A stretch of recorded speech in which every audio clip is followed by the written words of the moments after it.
सादर जय जिनेंद्र कौशल्या की राम में आप सभी का स्वागत है। चलिए आगे बढ़ते हैं और जानते हैं कि अब क्या हुआ, हनुमान जी ने क्या किया, किस तरह से इस बात को संभाला।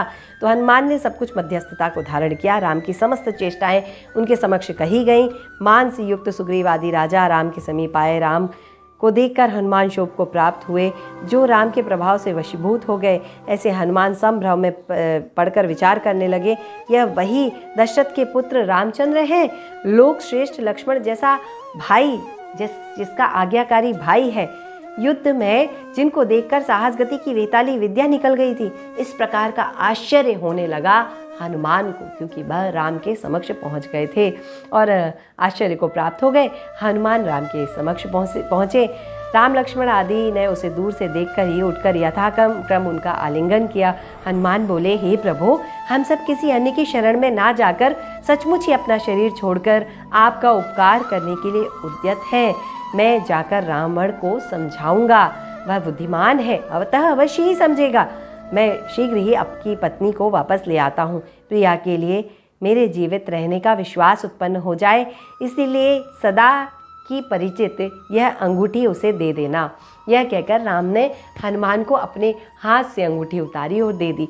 क्योंकि सच बात है ना, हम स्त्रियां किसी पर भी विश्वास क्यों करें। और सीता जी तो उस रावण के माया जाल में, मायाओं के बीच में बैठी हुई थी, तो उन्हें पता था कि रावण कोई भी माया बनाकर उनके पास भेज सकता था और हनुमान भी एक माया हो सकते थे। इसीलिए रावण ने अपनी अंगूठी उन्हें दे दी और कहा, यह अंगूठी उन्हें दे देना। हे पवन पुत्र, तुम शीघ्र जाकर मुझे विश्वास उत्पन्न करने वाला सीता का चूड़ामणि लेकर यहाँ आ जाओ, जैसी आज्ञा हो। यह कहकर हनुमान राम और लक्ष्मण को नमस्कार कर बाहर निकल गए। अब हनुमान जो है वह रावण के पास जाते हैं। अब क्या होता है, देखिए, हनुमान जी भी वानर नहीं है, उनका रूप वानर के जैसा नहीं है, वह भी वानर वंशी है। और सच बताऊं तो वह तो इतने सुंदर है कि क्या कहें। उनके सुंदरता की गणना उस काल में की ही नहीं जा सकती। उस काल के सबसे सुंदर मनुष्यों में से अगर गिना जाए तो वह है, तो उनको वानर कैसे कह सकते हैं।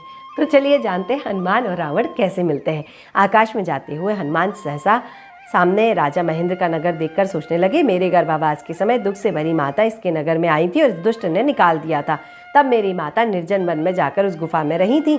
इसी गुफा में उनके दयालु मुनिराज अमित गति ने उत्तम वचनों द्वारा उन्हें सांत्वना दी थी।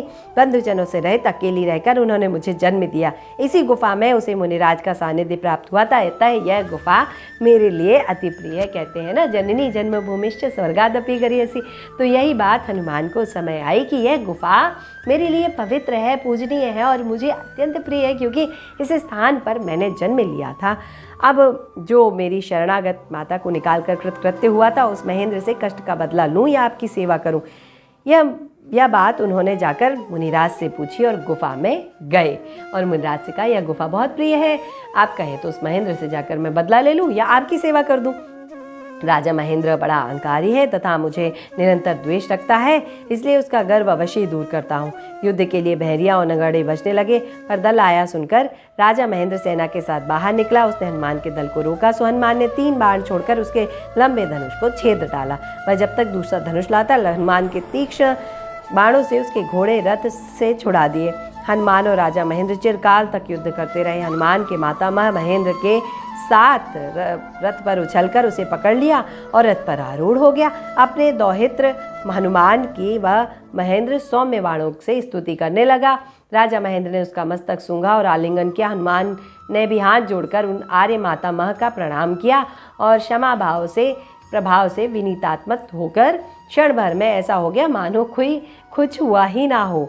उसने कहा, हे आर्य, मैंने लड़कपन के कारण आपके प्रति जो चेष्टा की है, सो हे पूज्य, मेरे इस समस्त अपराध को आप क्षमा करने योग्य हैं। सो उसने राम के आगमन से लेकर अपने आगमन तक का समस्त वृत्तांत बड़े आदर के साथ प्रकट किया। आर्य, मैं अत्यावश्यक कार्य के साथ त्रिकुटाचल को जाता हूँ, तब तक तुम किष्किंधपुर जाओ और राम के काम करो। राजा महेंद्र और सुग्रीव और विरादित से मिला। हनुमान विमान में बैठकर आकाश में बहुत ऊंचे से जा रहे थे। तब उन्हें उत्तम गुणों से युक्त दधिमुख नामक द्वीप बीच में पड़ा। दधिमुख नामक द्वीप पड़ा। अभी देखिए, जो कथाएं हमने देखी हैं, जो कथाएं हमने समझी हैं, उन कथाओं में यह बताया है कि रावण को के पास जाते समय हनुमान को कई सारी परेशानियां बीच में आई। परंतु सचमुच कथा यह है कि हनुमान जो है वह रास्ते में जो भी समस्याएं आती गई उन समस्याओं का निवारण करते गए, यहाँ तक अपनी समस्याएं बस नहीं दूसरों की समस्याओं का भी निवारण वह कर रहे थे। तो अगले भाग में हम जानेंगे कि अब मुनियों पर से उपसर्ग कैसे समाप्त किया हनुमान ने। तब तक के लिए मुझे आज्ञा दीजिए। प्रणाम, नमस्कार, जय जिनेंद्र।